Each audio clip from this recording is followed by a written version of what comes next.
আসসালামু আলাইকুম ওয়া রাহমাতুল্লাহ।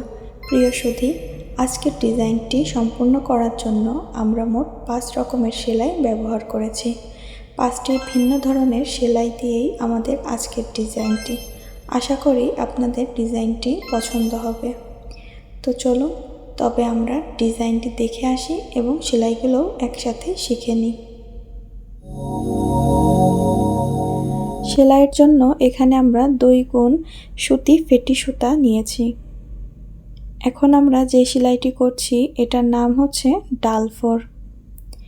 এই সেলাই করার সময় খেয়াল রাখবেন ফোরগুলো একই সাইড থেকে তোলার জন্য, তাহলে ডাল ফোরগুলো সুন্দর হয়। সেলাইয়ের দিকে খেয়াল করলেই আপনারা বুঝতে পারবেন আমি ফোরটা কেমনভাবে তুলছি। কলকার চারি কোণা দিয়ে আমরা এইভাবে ডাল ফোর কমপ্লিট করে নিব। পরবর্তী সেলাই হচ্ছে নকশি। নকশি সেলাইয়ের জন্য আমরা কলকার মাঝ বরাবর একটি খেতা ফোর সেলাই দিয়ে নেব এবং পরবর্তী সেলাইগুলো আমরা এই মাঝের সেলাইকে অনুসরণ করেই দেব। পরবর্তী সেলাই দেখুন, মাঝখানের এই সেলাইটা আপ ডাউন করে আমরা ফোরগুলো তুলে নিচ্ছি।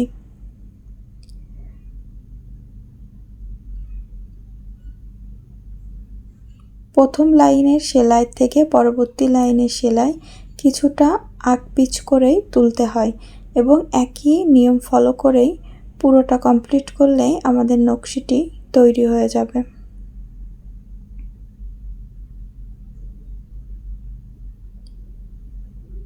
খেয়াল করুন, দ্বিতীয় লাইনের নকশির সেলাইটা কমপ্লিট হয়ে গেলে আমরা তৃতীয় লাইন সেলাইটা দেওয়ার জন্য দ্বিতীয় লাইনের সেলাইকে ফলো করব এবং আকপিচ করে ফোরগুলো তুলব।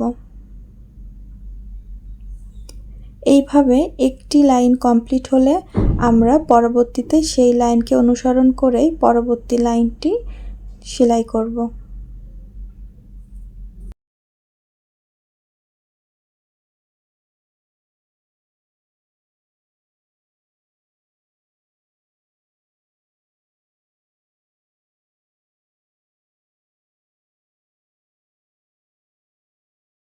এক পাশ কমপ্লিট হয়ে গিয়েছে, এখন আমরা অপর পাশে অন্য একটি কালার ব্যবহার করে একই নিয়ম অবলম্বন করে সেলাইটি কমপ্লিট করে নিব।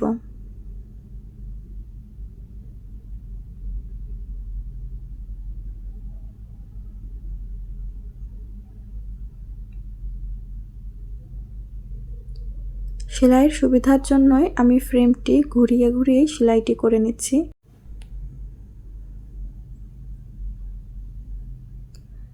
এখন আমরা খেতা ফোর দিয়ে নিচ্ছি। আমাদের চ্যানেলে আপনারা বিভিন্ন ধরনের হাতের সেলাই, হ্যান্ড পেইন্টিং অথবা বিভিন্ন ড্রেসের ডিজাইন শিখতে পারবেন খুব সহজ নিয়মে। এখন আমরা পাতা সেলাই করব। পাতা সেলাইয়ের জন্য আমরা এখানে খেজুর কাটা ভরাট, মাছ কাটা ভরাট বা চিরা পাতা, এক এক স্থানে এক এক নামে পরিচিত,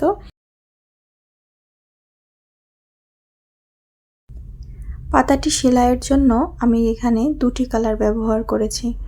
আপনারা চাইলে একটি কালার দিয়েও করতে পারেন, তবে আমি পাঞ্জাবির কিছু পাতা একই কালার দিয়ে করেছি এবং কিছু পাতা 2টো কালারের সুতো একসাথে সুইয়ের ভিতরে ভরে পাতা সেলাই করেছি এবং কিছু পাতা এরকম অর্ধেকভাবে 2 কালার ব্যবহার করে সেলাইটি করে নিয়েছি।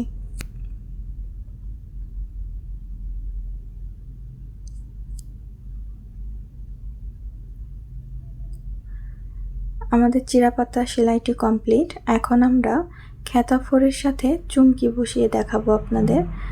তার জন্য প্রথমেই আমি একটি চুমকিতে ফোর তুলে নিচ্ছি এবং পরবর্তী ফোরটি চুমকির মাঝ বরাবর থেকেই নিতে হবে, তাহলে চুমকিটি 2 পাশ থেকে ভালোভাবে সিকিউর হয়ে যাবে।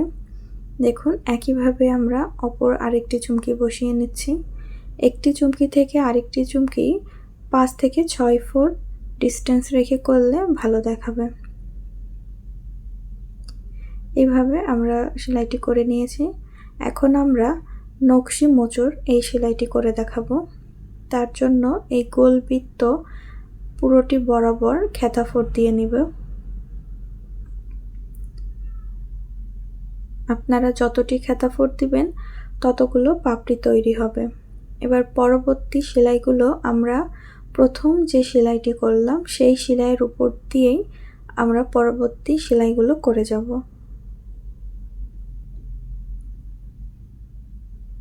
যেহেতু এটা একটি বৃত্ত আঁকানো, সুতরাং বৃত্তর কেন্দ্রের দিকে আয়তন কম, এজন্য ক্রমান্বয়ে পাতার শেপ ধারণ করবে।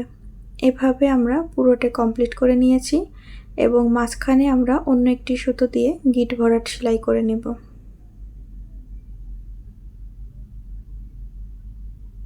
একটি ফোর তুলে আরেকটি ফোরের মাঝে একটি গিট তৈরি করে ওপর আরেকটি ফোর তুলছি। এইভাবে আমরা মাঝখানের এই সেলাইটি দিয়ে নেব।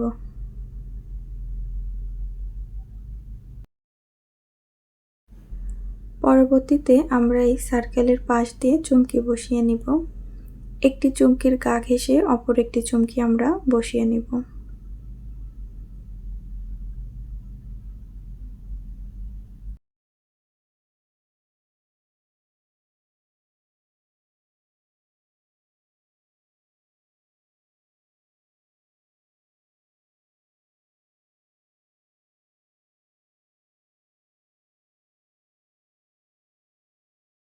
এই সেলাইটি করার মাধ্যমে আমাদের আজকের ডিজাইনটি কমপ্লিট হয়ে যাবে।